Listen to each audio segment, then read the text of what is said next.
Kitang-kita ang kalusugan ng mata. Liver Aid Silimarine Capsule. Ang good drinks at good food, perfect combo. Isama pa ang Liver Aid. It's liver lover, boys! Plemex for kids.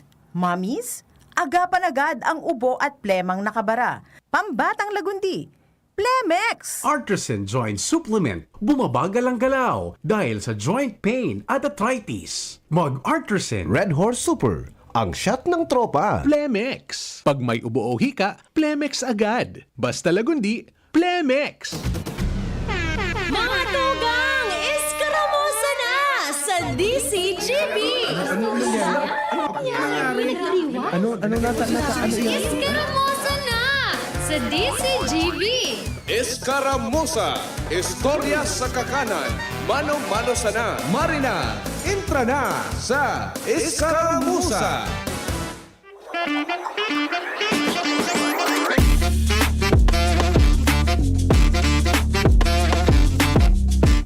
Primerong Friday kan bulan nin Hulyo, lingon ko pala ng kwezon, di ako nakahapit kasubago sa simbahan dyan sa St. Raphael Parish. Pero sumagusto pong mag-atindir ni na misa asay dyan sa St. Raphael. Dyan po sa Santo Cristo Quasi Parish. Igwaat sa na pagkahapon po ni na banal na misa man na pwede po nindong atindiran iyan. Pag first Friday baga Kuya Jun, pag dakol ang tawo dyan sa Santo Cristo sa San Roque kan Daraga, nagdudakol naman po ang mga nagbibisita dyan sa Santo Cristo Quasi Parish sa Barangay Dapdap. And pwede man sa iba-ibang mga simbahan po digdi sa tuyang palibot da pagsalimbakan Kuya Jun ang mga pamanhiin, mga pagtubod kang mga gurang, dapat ngaya kamo ang nagbibisita sa tuya ngayang mga simba. Bako lang every Friday, pero kung may mga pagkakataon kamo, dapat po iyuan kitaan magbisita sa mga churches digdi po sa satuyang palibot ang kaning ipagpasalamat ang mga blessings sa satuyang nagkakarereceive oro aldaw. Sabi ko yan kanadangog ko, ang paghangos, ang pagmatamo kada aldaw, kada aga, saro na po yan na blessing na dapat tapang ipagpasalamat. Maray na pagkauto po sa gabos sa nakaantabay sa indang mga residensya. Kumusta po tabi kamo? Ano lamang tabian sa indong pinagkakabisihan dyan? Ang kadaklan po ang nakapag pangudto na ngunit na pagkahapon dahilan takunday ka pa nangudto pasmado na an sa imo pong aaboton. Maray na pagkaudto dyan sa mga nakaantabay sa barangay Bagong Sirang Kanma nito Albay, and then dyan sa mga paraantabay ta sa barangay Estanza, Legazpi City. Basahan ko lang po ining public service na ipigpaabot sa tuya digdi sa DCGB. Ang nagpadara po digdi nin mensahe, iyo po si Ma'am Gina Riveresa, saro pong empleyado kan DOH na naka-assign po dyan sa may parte kan Gabawan Health Center sa barangay Gabawan kan Daraga Alba.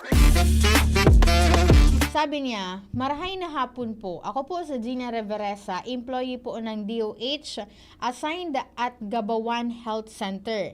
Asking for help na to announce this activity on July 8. July 8 is Tuesday. Aldaw po iyanin Martes na we are in need of blood donors po.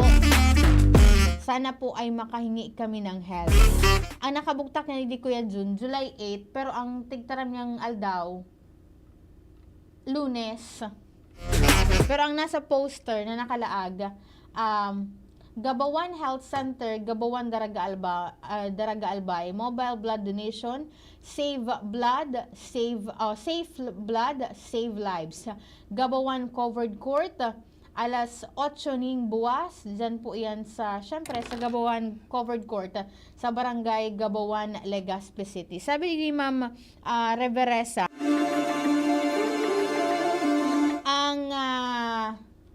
iyan activity na iyan saro po sa mga inisyatibo ni datangan ni makapagpahiling ni na suporta asin tabang man po sa Municipal Health Office kan Daraga kung saan ngaya po ang mga kwalifikado na magdonar po ng dugo, magpa-extract po ng dugo dyan, iyo itong mga edad na nasa 16 to 65 years old na mga persona. Sabi dyan, kung ang edad da po kansarong maggustong magdonar nin dugo, nasa 16 or 17, kaipuhan po tabi nin parent consent.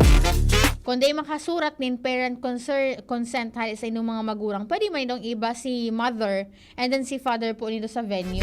Tapos magdonar naman diretsyo nin dugo kung kamo unqualified. And then, naramdaman ko dati, may nakahuron ako dyan sa DOH, kang may mobile blood donation dyan sa may LCC, na pag mga senior citizen da ako ya Jewel, ma-donate nin dugo, dapat, itong senior citizen, syempre, regular ngaya po nakakapag-donate iyan kan sa indang, o mga regular donors, kan mga mobile blood donation ni sa tuyang palibot. Tapos syempre dapat ngayon nasa marhay na stadoan sa indang mga salud. Nasa marhay na kamugtakan, may turog na kompleto. Tapos sabi digdi, must weigh at least 50 kilos tanganing o 110 pounds. No body tattoos, piercing or acupuncture within the last 12 months. Iyan ang sa inyong mga requirements. And then, syempre, dapat na po nagkaon ki light meal before donating. And then, kung po pwede man, magdarabda po nin valid ID. Bago, day man ka mo mag-edit ka iyan before man po iyan kukuhaan ka mo dyan kidugo, yan bagas ulit-ulitan tig-explain digdi kada best na may mga anunsyo man ang Bicol South Luzon Subnational Reference Laboratory. Dyan kaya sa venue, may mga teams dyan, may mga health experts na naghilingkan sa indong itong blood pressure, timbang, tigahapot man dyan kuya dyan kung pira ngayang oras ang naging katurog mo. Kung ika ngaya, nag-inom ngaya ki alak, tig-check dyan, tigahapot ang sarong persona. Kung ika ngaya, may existing do ngayang tato, and then iba pang mga requirements. And then, after mong mahapot kan mga bagay-bagay na iyan, kaya itong mga information na dapat masiguro na sinda, itong mga donors na ito ay safe and qualified na mag-donate, saka po sinda, ma-proceed duman sa masunod na step, which is the extraction na yan. Tig-check ka na mga doktor na nakaantabay po dyan and nagpapartisipar. Kaya wala po dapat kamunin haaditan. Kaya safe man ang mga siring kaya na mga activities duman po sa mga interesadong magpartisipa. And nagpaluwas na ni orden si Mayor Hisham Ismail. Kaso bago, few hours ago na ini. O 1 hour na nga ni. Sabi di executive, ini ang primerong executive order na ipigpaluwas po kan sa tuyang alkalde di sa Legazpi, an order directing the conduct of immediate cleanup, declogging and desilting operation of drainage system in Legazpi City in the preparation of the rainy season and the creation of its task force. Ang mga sinugo digdi, syempre, papanginutan yan kang City Environment and Natural Resources, CDRMO, and all barangays are hereby directed to coordinate and mobilize resources for the swift and effective implementation of this executive order. Ang magiging chairperson kana task force, a task force for declogging and desilting is being created. The same shall be composed of the following. Ang magiging chairperson, syempre itong sa tuyang city engineer, Engineer Clemente Ibo. Vice Chairperson si Engineer Lino Benjo Calieja kang OCNR. Ang mga miyembros iyo si Engineer Melody Azur kang CDRMO, si Councilor ex-officio member Kapitan Mila Bal bilang presidente po kan mga Liga ng mga Barangay Legazpi City Chapter. Si membro man si Public Safety Office Head Sir Octavio Rivero. Ere sa kuyang amigo Task Force Demolition and Kalinisan Head Sir Andy Marbella.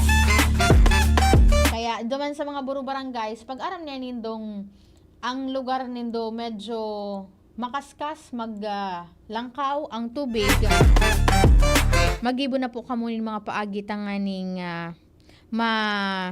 mahali itong sa mga nakakaulang sa mga agihan po nin tubig. Maray na pagkauto kay Sir Nestor Oribiada, kay Ma'am Merl Candia Padilla, kay Evo Lance, kay Bryle, nakaantabay ngunyan, kay Ma'am Susan Arellano, and then kay Santos Dols Jr. Nakaantabay po ngunyan sa satuyang DCGB News Online. Ano pa man Kuya Jewel? Sagat tamadangog ako duman. Maatindir ako Kuya Jun kang agma. Day man ako Kuya Jun kay existidong bill na nakapangaran sa kuya. Gagamiton ko Kuya Jun ang pagiging media. Tanganing madangog ko kung anoan rason ko na kung ma-aprobaran ba ang additional na 10 pesos na pigahagad para duman sa buffer fund. And then sa mga masunod na daw, ihiras ko yan sa Indos, duman sa mga day makaka-attender. Pero just in case po kamo unavailable man lang, and then sa inyo nakapangaran mga linya, kan sa inyong kuryente at the same time itong bills na ipigtatao kan Aleco, pwede po kamo mag-attender duman.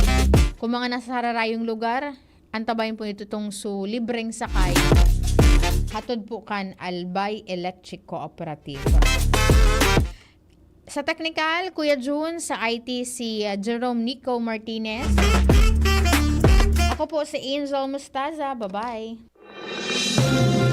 Mga tugang, abangan ta ang pinakabagong programa digdi sa DCGB Radio. Ang programang mahatod ng mga impormasyon,